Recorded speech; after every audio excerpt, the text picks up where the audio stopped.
Hello, everybody, and welcome back to the Healing Doesn't Have to Be Heavy podcast. I'm so excited to have you with us today. I'm Angie Berrett, and I am a trauma informed coach. I'm a play expert. I'm a registered nurse, and I'm also a child abuse survivor.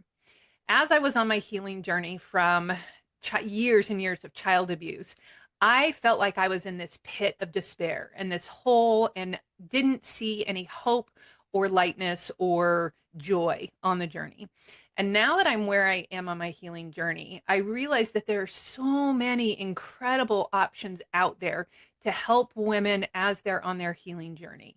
Play and movement were what worked for me. And so now I coach women how to use movement and play to connect to their bodies, releasing limiting self beliefs, stress, anxiety, tension, depression, and trauma. And my goal is to have a platform to provide other survivors, other resources, people who have tools and tips and tricks to help you find lightness and joy and maybe a little bit of not so heavy healing on your journey, because healing from trauma is incredibly uncomfortable and can be painful. And there can also be lightness and joy and sparks of hope along the way. So, before I introduce you to today's amazing guest who has an incredible story and some really fascinating resources that you might not be aware of, I just want to give a brief trigger warning. We are going to be talking about some child abuse, child neglect. We're going to be talking about some sexual assault and mental health and even suicide. So, if you find that you're starting to get triggered, definitely please step away, ground down, come back to yourself. And then I really invite you, when you feel ready, to come back and listen to the rest of the episode, because our guest today has some incredible resources, and she's going to be bringing up some things you might not be aware of that are holding you back. And when you can tap into those, you'll be able to find some freedom and some hope and some joy that you didn't know were possible. But take care of yourself, and I definitely invite you to come back when you're ready. And stick around till the end, because she has a gift for you, as do I, to help you find some of this hope and this lightness on your journey. So, without any further ado, let me introduce you to today's guest, Dr. Cindy Sholes. Welcome. Thank you so much for being on with us today. How are you? Absolutely. I'm doing great. Thank you for inviting me, Angie. Oh, my pleasure. So, Dr. Cindy, tell us about you, what you do, who you are, all that good stuff. Okay, I will. Could be a long story or a short one. So I'll make a short one first and we can get into some other. I see clients as you do, Angie, but what I do with my clients is that I support them in healing childhood and generational trauma. And most of my clients come in because they're having a lot of anxiety and sometimes depression. And in the course of the work that I've been doing for about 25 years, I've learned a lot of stuff, and I developed a technique called REST. It's REST with two R's. It stands for Rapid Reprogramming of Emotional Stress Technique. And, maybe later I can tell you a little bit more about that. I created that technique or developed it based on a whole lot of other stuff that's out there. So it's sort of really an evolution of the science and of the other technologies that are there. And I developed it because I'm a neuroscientist by training. So I have a PhD in neuroscience from UCSF, which is one of the top medical schools in the country. And I didn't really realize it at the time, like what an extraordinary opportunity that was to get trained by Nobel laureates and like some of these extraordinary humans. But it gave me a real foundation for understanding how the brain and the nervous system work and how it is that we learn and develop over time. And I really understood from that work that through our development and from our DNA, a lot of our nervous system is sort of wired by the time we're, you know, adults for sure. But even by the time you're 5 or 6 years old, so much is already laid down. And that a lot of what then happens is we start operating subconsciously. And so I started understanding that just even from my PhD work. And so when I got out of graduate school, I wanted to work with people, with individuals. Mhm. I decided to get some training in hypnotherapy, which is a fantastic Mhm. access point into the subconscious mind. And it was from there that I started seeing clients, and it was from there that I developed the rest technique as well, adding in a whole lot of other extraordinary pieces. Um, and I share all that with you. And I also have to say that the reason why I did it was not so much so that I could just sit here and like talk to other humans, which I do love to do. I love supporting people. I really do. It is my soul's calling. But I went into it more for selfish reasons. I went into it because when I did get out of graduate school, I didn't go directly into hypnotherapy. I went into supporting people with nutrition, Mm. and especially doctors getting nutrition, whole food nutrition into their practice. And that's a longer story, but I loved that work also, and I was quite successful at it. But I had a moment where I completely sabotaged myself because my subconscious mind hijacked everything that was I had built up until that point. And when that happened, I realized I could not keep going the way I was going. I had to figure out what was going on for me. Mhm. And so, anyway, I don't know if it makes sense to tell that whole story, but it was really because I needed to regulate myself. Go ahead. I was going to say, if you're open to sharing, I think that it would be incredibly beneficial because I don't, I hear from so many people that they don't realize why certain things are triggering them. And I think that what you experienced, you and I talked briefly before we started recording, what you experienced is something that I hear a lot of moms talk about and don't realize why what's happening is happening. So if you're comfortable sharing that, I would love I to have you share it. I will. And Angie, I'll have to say it's one of the more embarrassing moments of my life, but I'm very I'm so wow, I'm very so happy to sorry. share it with you and with the audience because I agree with you. I think that it can make a difference for other people who find themselves in similar situations. I had built this career and I was quite proud of it because it was quite successful and it was growing and it was really good. And I was a mom. I had two children. I had a 2-year-old and a baby. And I was working from home and I had set up babysitters to take care of them. I remember, though, distinctly this one moment where it all kind of came crashing down and I crashed it down myself. But I was on the phone with one of the doctors that I was supporting in nutrition, and my oldest child, who was 2, was outside the home office door, just crying. And I was hoping that the babysitter would take her away, but didn't. And I had got overwhelmed with 2 emotions, really hijacked, with the 2 primary emotions were one was this deep embarrassment. That here I'm talking with a female doctor who I thought was like, she's really going to be judging me for the fact that I've got a baby crying and I'm not tending to the baby. And then and the second one was is that my heart was going out to my baby crying and I wanted to go tend to my baby. And I was so hijacked by those emotions that I just said to her, I said, I can't do this anymore. And I quit my job right then on the phone with her. I said, I can't do this anymore. You're going to have to find someone else to support you. And I completely threw away everything I'd been working for the last 3 or 4 years and to tend to my daughter, who turns out was fine. Because because I got hijacked by this subconscious processing. I knew I had to change something in that moment. That's when I started really getting, okay, there's trauma that I've experienced that is now coming back in these ways that I could not predict, could not have, and was really sabotaging. So that even sent me into a deeper spiral of depression, until I started to figure it out and get that healing work done.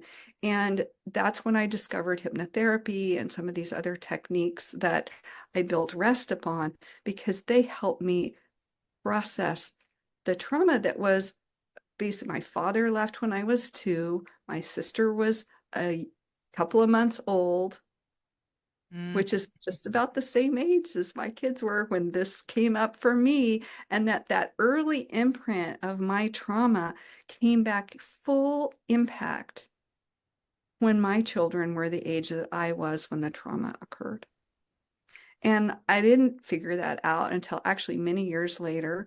But that's healing, that has allowed me to be much better regulated myself. I don't get hijacked by my subconscious anymore.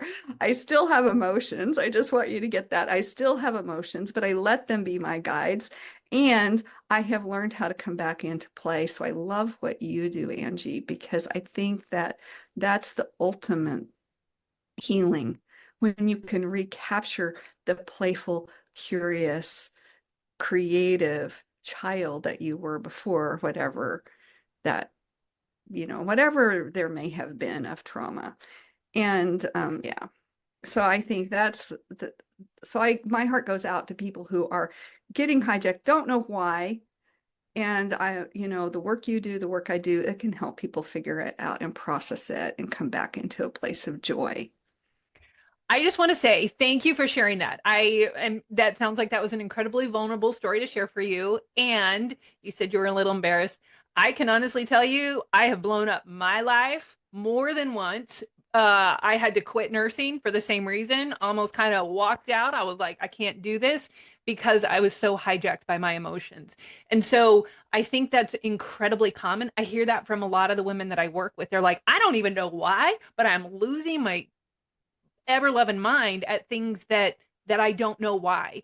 And so I love that you were able to recognize that you needed help, because those are trauma responses. And I don't think that we understand that enough. So thank you for sharing that. And I also hear from a lot of moms that they do get dysregulated when their children are crying and they don't know why or what's happening. And so talk a little bit more for us, if you don't mind, into how the subconscious hijacks us, how it gets formed, why it's in such control, even though we think we're in control. Yeah, I mean, I think the funny thing is that your subconscious mind is in control probably close to 90% of the time. Like 90, I've heard people say as much as 99, 97% of the time that your subconscious mind is actually what's making decisions, not your conscious mind. And I think that's true, Mhm. right? From what we know about all of it. But, you're unconscious of it. Yeah, It's you like, just don't know why something's happening, right. but it is. Yeah, exactly. And I think that the question that you're asking, though, is that why do we get hijacked and behave in ways we don't want to be behaving? Yes. And I think it's because we're hijacked, and I'll put this in sort of biologically simple terms. I think you're hijacked when your body is stressed. When your body perceives a threat out there, it goes into a stress response, and that hijacks your conscious mind, and you go into an old, already pre-programmed pattern that responds to whatever threat there might be out there. And this could be a threat to your physical body, a threat to your ego. Like my ego was threatened. My Mhm. ego was threatened in 2 ways. My ego was threatened by the doctor's judgment that I perceived was happening, Mhm. which may or may not have been happening. I probably could have just said, I've got to go tend to my child. Can I call you back? Didn't even occur to me as an option. The other Yep. thing is that I was hurting with my child. Like their cries hurt me. Mhm. And I was wanting to protect that as well. And so those two threats overwhelm my system. And then it triggered me into a pre-programmed, already learned, that's what that means, pre-programmed, just like I already learned it, pattern of dealing with that. And in dealing with, and so you learn, this is the thing that you got to get, is like when you're stressed, it's not just in the moment. It's not really about now. Mhm. Your brain, like if somebody's getting ready to go give a talk at work or be in a big meeting, you know, where the big boss is there and all that, and they have to speak their little part and they're really nervous and, they find themselves like not being able to speak. That stress response isn't really about that meeting. It isn't related to the meeting. It's always related to some other time in which there was a similar incident that you've already learned how to, survive, not necessarily thrive, but survive Mhm. a similar situation. And so the challenge with people who've had traumas like the neglect or, that I had as a child or abuse kind of traumas that people have, the problem with that is that they happen as a child. So mine was at 2. So I went back to feeling a sense of like, oh, I'm neglecting my child, right? So neglect, but now I'm the perpetrator, but I still have only the tools of the 2-year-old, Mhm. right? And so you basically end up with the tools when you first learned how to survive. And so those tools of survival, they worked for me when I was a child. I survived it. Mhm. I managed through that time. It was a really chaotic time of my life.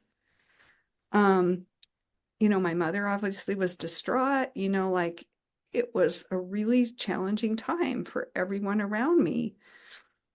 And I survived it, but it wasn't helping me when I was on the phone with the doctor to behave like the 2-year-old that survived the chaos of a broken family. Mhm. Does that make sense? So, but I think that's what we all do that. Absolutely. That's one of the things that, as I was on my healing journey, and also now that I work with other clients, I see.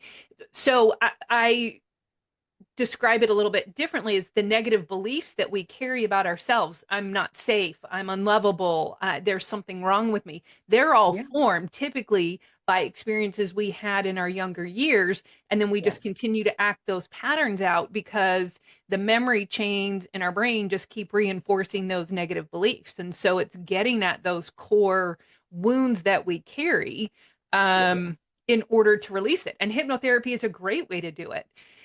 Now, you also work with generational trauma. How does that impact the subconscious and our beliefs and all of, subconsciously how we're responding? And does it even impact us? It absolutely does. And so it's really is interesting. So, you know, uh, I don't know how many of you guys know that you have childhood traumas. There's like adverse childhood experiences. You can take an ACE assessment and get kind of a score. And we know that people who've had like 4 or more um, adverse childhood experiences, it impacts their health later on. I've had 4, so I'm, like, and you can be totally successful and healthy too. So I just want to make sure that everybody gets that. Like, it doesn't matter how much trauma you've had, you still can be totally healthy, but takes more work. But what I also should say is that sometimes we can have a trauma response even though our ACE score is low. In other words, even though we don't have very many adverse childhood experiences that we can recall or know about.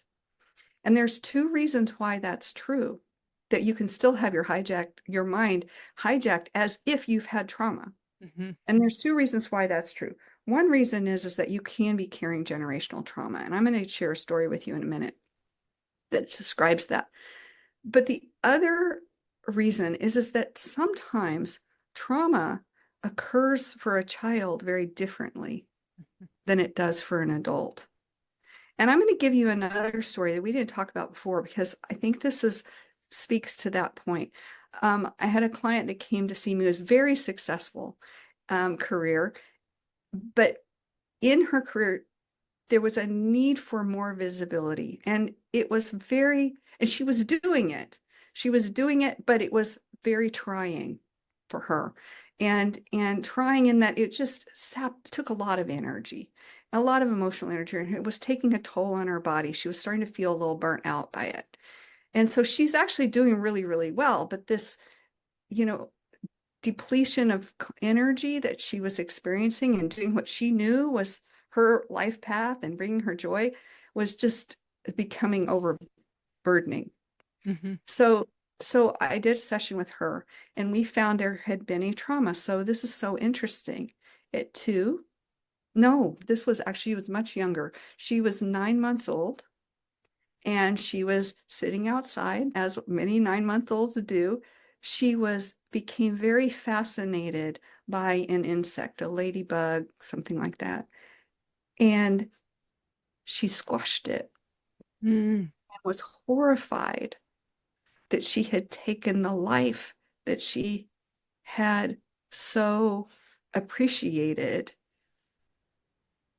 that she was afraid then of her own power and felt this need to contain it. So she had been walking a tightrope all this time about wanting to be in this place of love and curiosity and all of the stuff that was required for the work that she was doing in the world,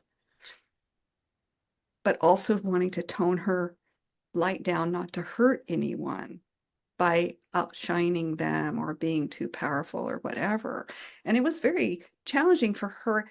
But this moment of discovery that her 9-month-old self had a trauma that no one else would have recognized, the depth at which her 9-month-old self felt, the grief and sadness of the power she didn't even know she had up until then. And we processed that, and it made an enormous difference for her in just releasing her soul and her light to be able to be fully embodied in her adult form. You know what I mean? Which never had an intention to be hurting anyone. Neither did her 9-month-old self, but it just relieved so much for her. I love that you gave that example because I don't think people realize, we hear kids are resilient, infants don't remember, and that's not true. Our brains Bullshit. are storing that. That's one of the things that I really struggled with personally as I was on my healing journey, having these memories from infancy and like these horrible wounds that were coming up based on the abuse I was experiencing. And I didn't believe it because I didn't think that children would remember. And yet, our subconscious does store that. I think that's an incredibly powerful point. Thank you for pointing that out. Yeah, your body stores it, and it's an emotional imprint and Mhm. it's a stress imprint. And so it's stored, most of the content is emotional. And so it has to be processed from that place. And I love the title of your podcast. Healing does not have to be hard. It really doesn't. Because even processing with that emotional, so depends, of course, on how traumatic we perceive it to be now, and also about the other events that maybe have occurred through our life. Because, you know, it was true for her, actually, that she had had some later experiences. She had had some sexual abuse experience, which she had processed already, but this was still left. But those things that came later, where she was being the one was being hurt, Mhm. reinforced that original one. And had she not had those, that original piece might not have stuck. It might have gotten processed in the course of loving relationships with family or friends or so forth, right? But it wasn't for her, partly because she had these other experiences that reinforced it and generalized it Mhm. over time. Wow. And so I think that's important to recognize that too, is that sometimes the trauma that you recall and you recognize as the worst isn't necessarily the seed. It's not where the root is. The root sometimes can be much earlier, and it's not as hard sometimes to process the root. Mhm. And when you do that, it makes it easier to process with the trauma that it was experienced later.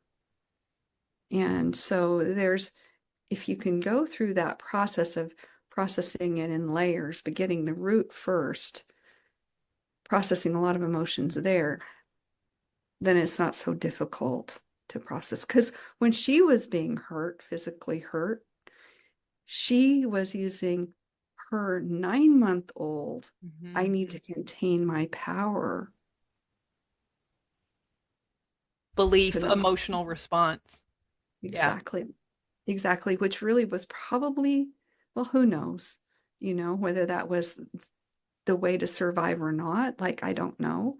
But that's what she was doing, which didn't give her the full power of whatever age she was when the later abuse happened. Does that make sense? Absolutely.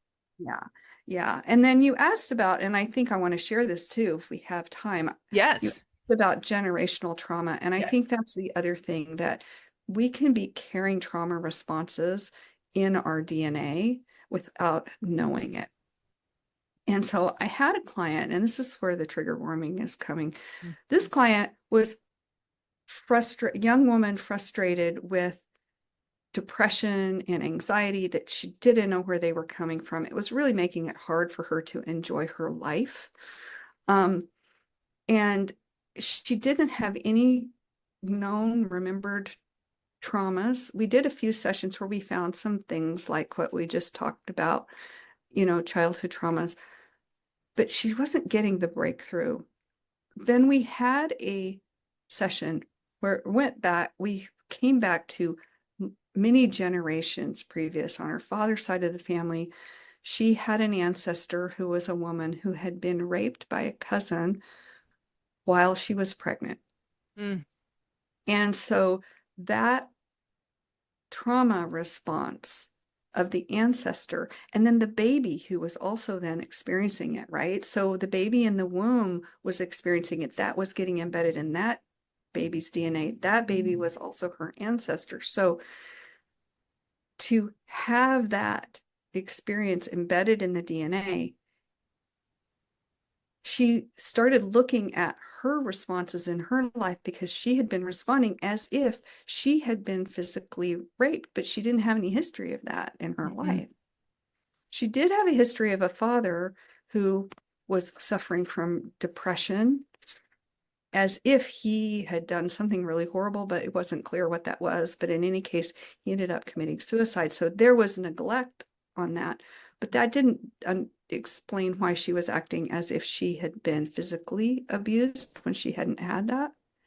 But the ancestral event explained not just her own experience, but also her father's Mhm. experience.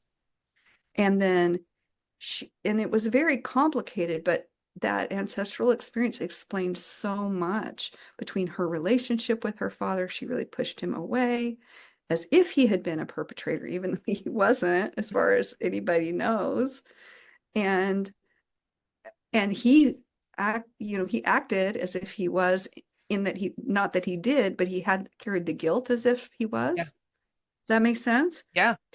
And anyway, it was very complicated, but it explained so much. And so in processing that, I think it's going to release her dramatically. This was really recently, so I don't know all the results, but I could already feel this huge weight lifting from her, not having to carry it.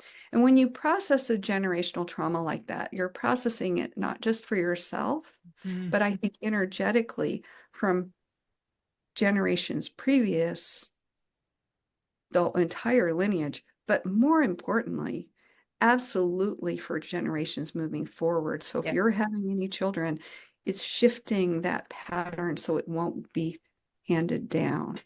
And we know that biologically to be true.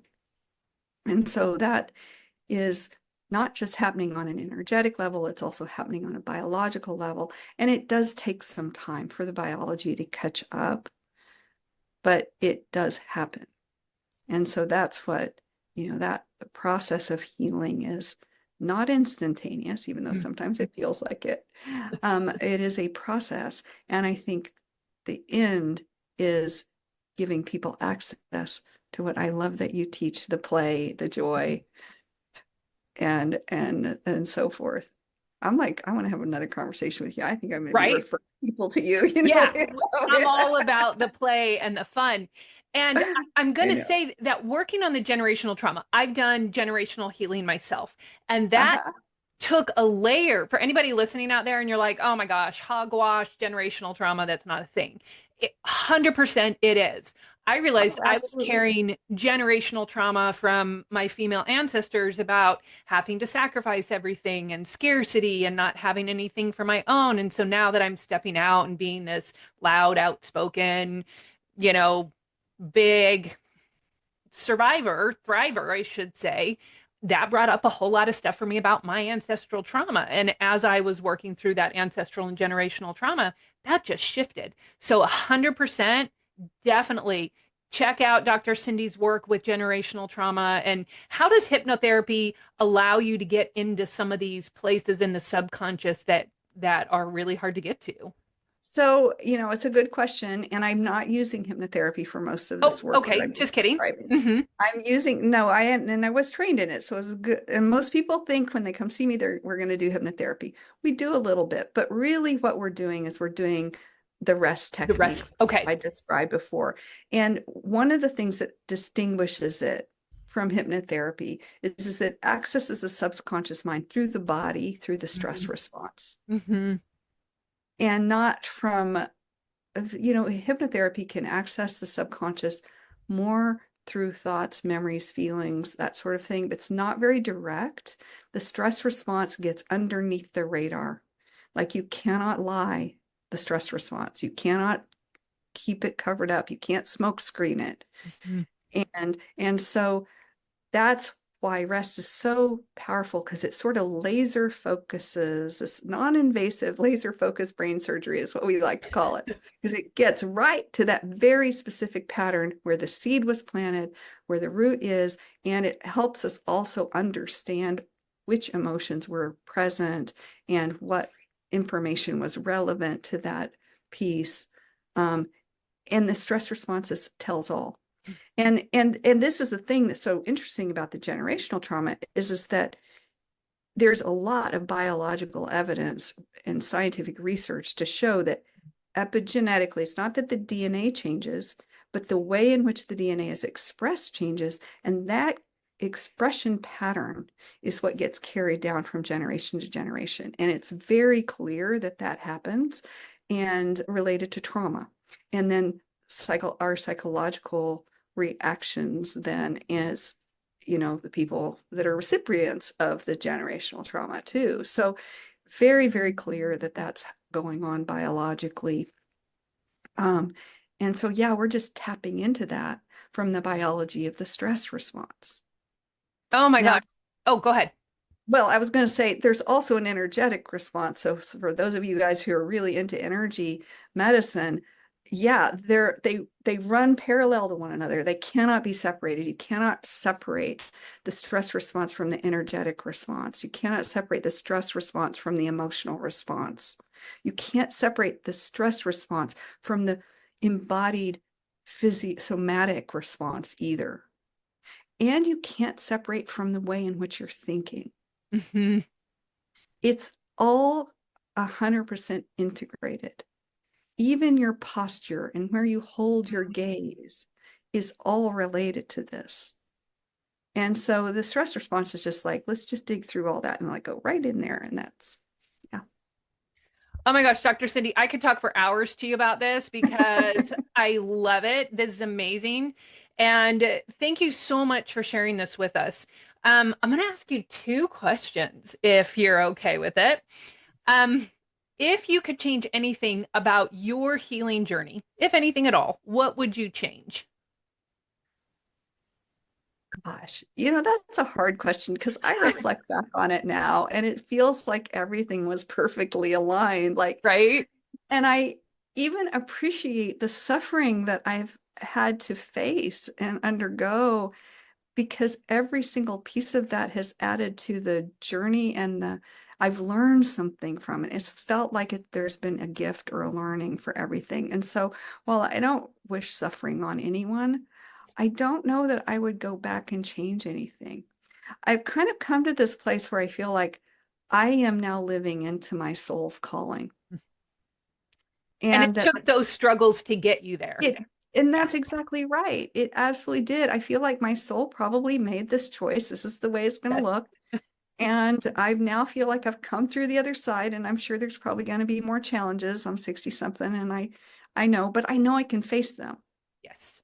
And I have the tools, and so knowing that I am a spiritual being having a human experience has been really profound for me.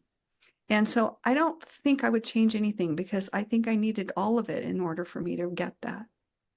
I love that. That's beautiful. And so, what I'm going to say to the listeners out there is when you're in the midst of a deeply painful or a big struggle, maybe look at it. What can you be learning or taking from this experience to help get you to your soul's calling?